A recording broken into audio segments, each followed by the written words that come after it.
اصل میں یہ وہ شخصیت آپ یعنی کہ وہ شخصیت ہیں وہ کر رہے ہیں جو پیغام رسانی بھی کرتے رہے ہیں اور مذاکرات میں کہیں نہ کہیں آپ کا ہاتھ پہلے رہا ہے، بات چیت میں آپ کا کردار رہا ہے، تو اب آپ کہہ رہے ہیں آپ حامی نہیں رہے، یہ کیوں؟ نہیں، میں ڈے ون سے یہ بات کیا، دیکھیں میں نے جب مفاہمت کا آپ کو پتہ ہے پہلا جو ہمارا جوائنٹ کمیونیکے آیا تھا میرا ذاتی طور پہ پی ٹی آئی کی لیڈرشپ کے ساتھ which was approved by Khan صاحب، اس میں 3 پوائنٹس تھے۔ اس میں پوائنٹ یہ تھا کہ جی پاکستان جمہوریت اور فوج اس کو سیاست سے نکال دیا جائے، یہ ہمارا، اور وہ آج بھی ان کی آفیشیل اس کے اوپر موجود ہے یہ اسٹیٹمنٹ، ٹھیک ہے۔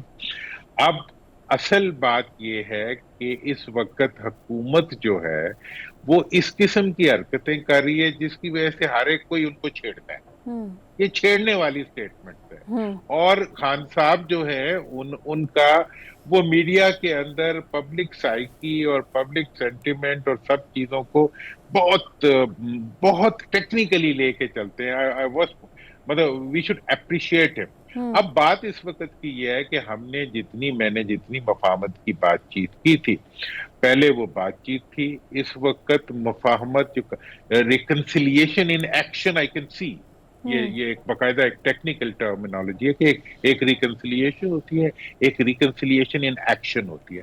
تو اس وقت وہ مفاہمت جو ہے وہ اقدامات کے اندر نظر آ رہی ہے۔ آج کی ڈیٹ کے اوپر یہ اچیومنٹ ہے کہ ہماری اسٹیبلشمنٹ اور پبلک کے درمیان جو ایک ٹکراؤ کی کیفیت تھی وہ ختم ہو گئی ہے۔ آج کی مفاہمت کے اندر یہ بات officially D G I S P R کی طرف سے آ چکی ہے کہ فوج غیر جانبدار ہے اور اس کی کوئی سیاسی انوالومنٹ کسی ایشو میں نہیں ہے اور نہ ہوگی۔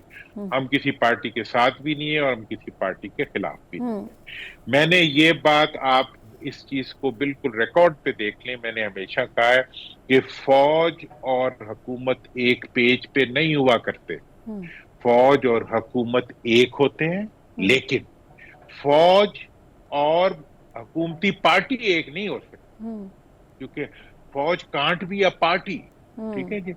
اب اس ساری سچویشن میں آپ آج کے حالات کو دیکھیں تو فوج اس وقت بالکل مکمل طور پہ پولیٹیکل سین سے ایگزٹ لے چکی ہے۔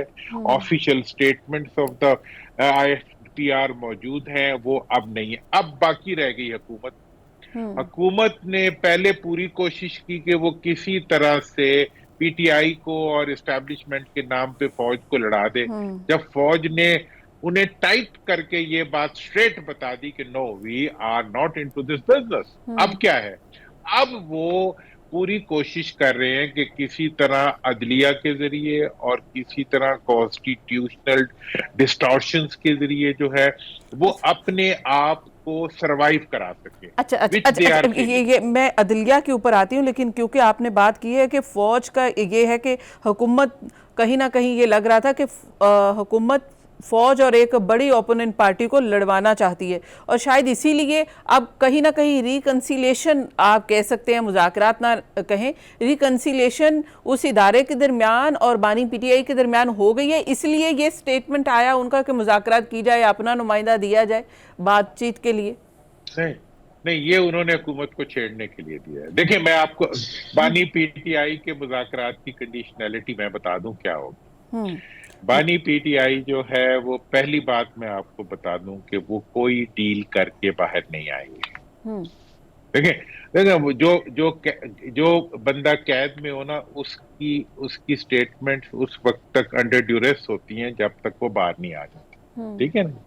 بات یہ ہے کہ پی ٹی آئی کے بارے میں یہ بات میں پورے کانفیڈنس سے کہہ سکتا ہوں کہ وہ کسی قسم کی ڈیل نہیں کریں گے، کسی سے بھی نہیں کریں گے۔ نہیں، اب دیکھیں نا، آپ یہ کہہ رہے ہیں کہ وہ ڈیل نہیں کریں گے، لیکن دوسری طرف تو اسٹیبلشمنٹ کہہ لیں، فوج نہ کہیں، اسٹیبلشمنٹ تو بات چیت کرنا ہی نہیں چاہتی ہے، کسی قسم کی نہیں کرنا چاہتی، تو بات تو تب ہوگی نا، ڈیل تو تب ہوگی نا جب اسٹیبلشمنٹ کوئی ان کو کرے گی، کوئی بات چیت ان کے لیے تیار ہوگی کرنے کے لیے۔ دیکھیں آپ ماضی میں کتنی ڈیلز ہوئی ہیں، اب آپ دیکھ لیں۔ میاں صاحب حکومت سے ہٹے، ٹھیک ہے نا جی، وہ گئے جیل میں انہوں نے ڈیل کی، ٹھیک ہے نا جی، اور وہ ملک سے باہر چلے گئے. بی باہر گئیں، باہر سے انہوں نے ڈیل کی جس میں ایک غیر ملکی حکومت بھی انوالو تھی.